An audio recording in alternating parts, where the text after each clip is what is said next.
ফকফকে দিনের আলোয় যে মহাসড়কগুলো শান্ত ও পরিচ্ছন্ন, রাতের আধারে সেগুলো হয়ে ওঠে দানববাসের তাণ্ডবস্থল।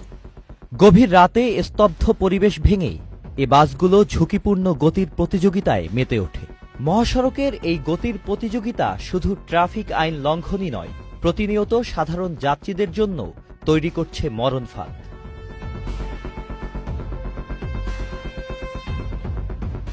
দিনে বা রাতে গতিসীমা ৮০ কিলোমিটার প্রতি ঘন্টা হলেও বাস্তবে তা মানা হয় না। কিছু চালক তাদের দক্ষতা প্রদর্শনে হেডলাইট বন্ধ রেখে কিংবা সংকেত না দিয়ে ওভারটেক করে থাকেন, ফলে ঘটছে বড় ধরনের দুর্ঘটনা।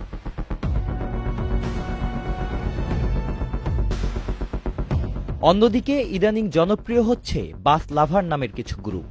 এই গ্রুপের সদস্যরা চালকদের ঝুঁকিপূর্ণ ওভারটেকে উৎসাহিত করে এবং তা ভিডিও করে ছড়িয়ে দেয় সোশ্যাল মিডিয়ায়।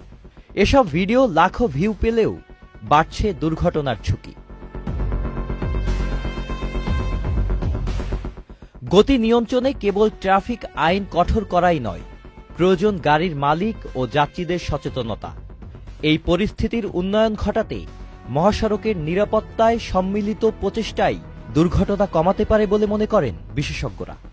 Sajid Abdullah, channel I.